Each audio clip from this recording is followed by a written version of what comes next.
Bonjour à toutes et à tous. Aujourd'hui, la bonne nouvelle de la semaine nous emmène devant le temple de Jérusalem, à la porte appelée la Belle. Et à cette porte, tous les matins, on déposait un boiteux, un mendiant, qui était là toute la journée à demander l'aumône. Et il nous est dit que Pierre et Jean, montant à l'heure de la prière, vont vivre quelque chose de particulier avec cet homme, puisque, considérant cet homme qui réclame l'aumône et qui n'a pas d'autre espérance que sa situation, ils vont lui dire, écoute, nous on n'a pas d'argent, on n'a pas d'or, mais nous, ce qu'on a, on va te le donner. Ce qu'on a, c'est notre foi en Jésus-Christ. Au nom de Jésus-Christ, lève-toi et marche. Et ils vont lui tendre la main, lui prendre la main et accompagner le geste. Et cet homme va se relever miraculeusement guéri. Mais ça n'est pas de ce miracle que je veux vous parler. Je veux vous parler de la position de cet homme. Imaginez-vous toute sa vie jusqu'au jour de ce miracle. Il voit la vie d'en bas. Toute la journée, il voit des gens qui passent. Lui, il est au niveau, pardonnez-moi, il est au niveau du caniveau, il est au niveau des chiens qui passent. Mais les êtres humains, eux, sont debout. Lui, il est aux portes du temple. Les hommes, les femmes qui passent devant lui entrent dans le temple. Lui, il aimerait entrer en présence de Dieu, mais il voit les gens qui entrent et lui, il reste dehors. Vous savez, ils sont nombreux, tous ceux qui regardent la vie d'en bas, tous ceux qui se disent « je ne serai jamais au niveau des autres, je ne pourrai jamais rentrer dans la présence de Dieu, je n'y arriverai jamais ». Et puis je pense aussi à cet homme, ce petit homme qui portait le nom de Zachée. Vous le retrouverez dans l'évangile selon Luc au chapitre 19. Et Zachée, il n'était pas très très grand, alors il savait qu'au milieu d'une foule, il ne pourrait pas voir Jésus passer. Il savait que Jésus allait passer dans sa ville, dans son village. Alors il va monter sur un sycomore, sur un arbre. Et lui, pour le coup, là, il est dans cette situation dominante. Il peut voir Jésus. Il voit, lui, la vie d'en haut. Là, il n'est plus gêné par les autres. Il ne voit pas les autres plus grands que lui. Lui est en haut, il domine la situation. Que croyez-vous que le Seigneur Jésus va lui dire quand il va passer au pied de son arbre? Il va pas dire « Zachée, tu as eu raison de te mettre plus haut que les autres ». Il va lui dire au contraire « Zachée, hâte-toi de descendre ».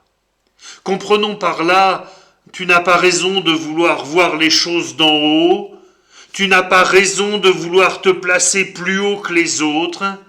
Tu as besoin de redescendre de ton arbre, tu as besoin de redescendre sur le plancher des vaches, dirions-nous. Un homme qui voit la vie d'en bas, un autre qui voit la vie vue d'en haut. Et je voudrais vous parler du Seigneur Jésus. Et le faire en pensant particulièrement à cette lettre que Paul écrivit aux chrétiens de la ville de Philippe, l'épître aux Philippiens, chapitre 2, verset 6, il nous est dit que Jésus possédait depuis toujours la condition divine, mais il n'a pas voulu demeurer de force l'égal de Dieu. Au contraire, il a de lui-même renoncé à tout ce qu'il avait, et il a pris la condition de serviteur. Il est devenu homme parmi les hommes, il a été reconnu comme homme. Il a choisi de vivre dans l'humilité et s'est montré obéissant jusqu'à la mort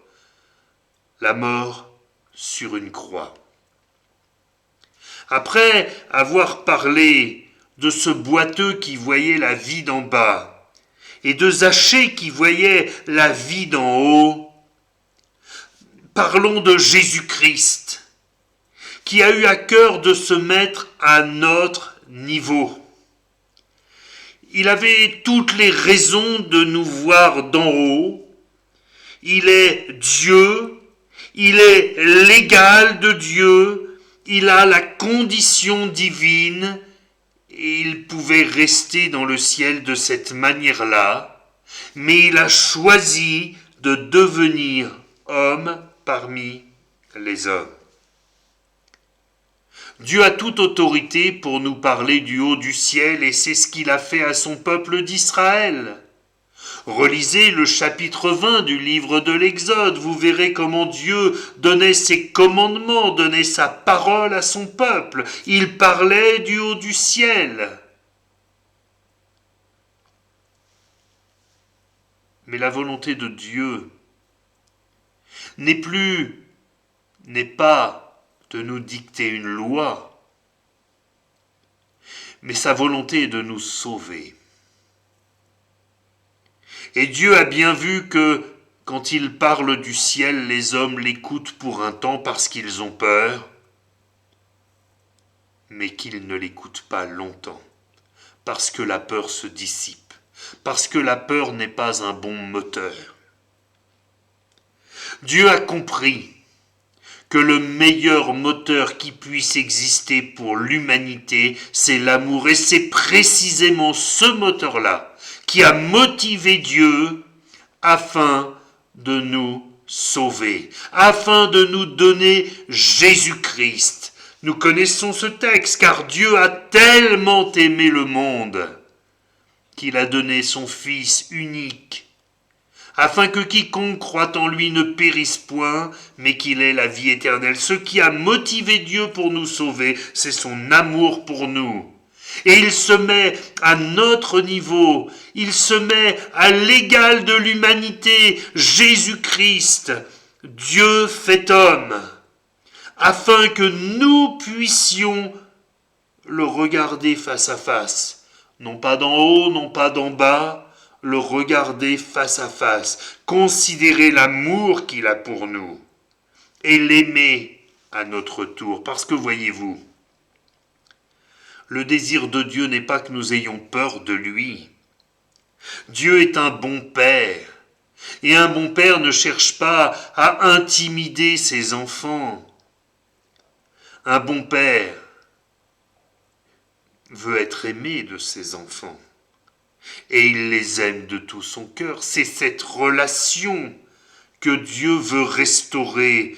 Le peuple d'Israël n'a pas compris, tout au moins dans son extrême majorité, mais n'a pas compris que la volonté de Dieu était d'établir une relation d'amour, une relation peut-être pas d'égal à égal, mais une relation paternelle et filiale qui soit équilibrée.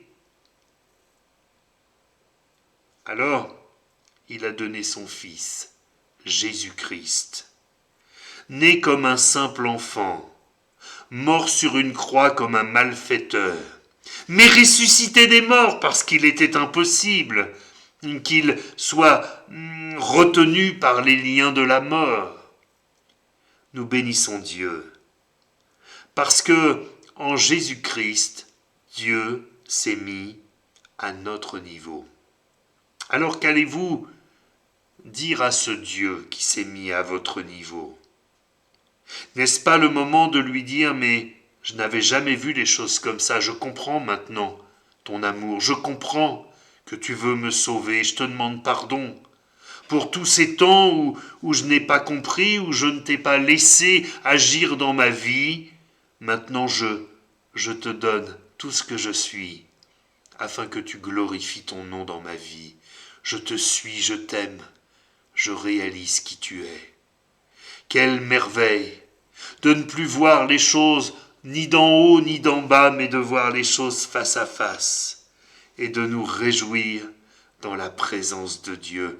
Que le Seigneur Jésus vous bénisse. Voulez-vous que nous prions ensemble quelques instants? Seigneur notre Dieu, tu es merveilleux.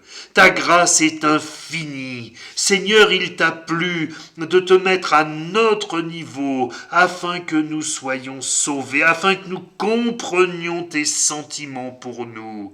Oh, merci pour mes amis qui regardent ce court message, qui écoutent ta parole. Seigneur, je te prie de parler à leur cœur par ton Esprit Saint, de les convaincre de ton amour, de ta bonté, de ta miséricorde, au nom de Jésus-Christ.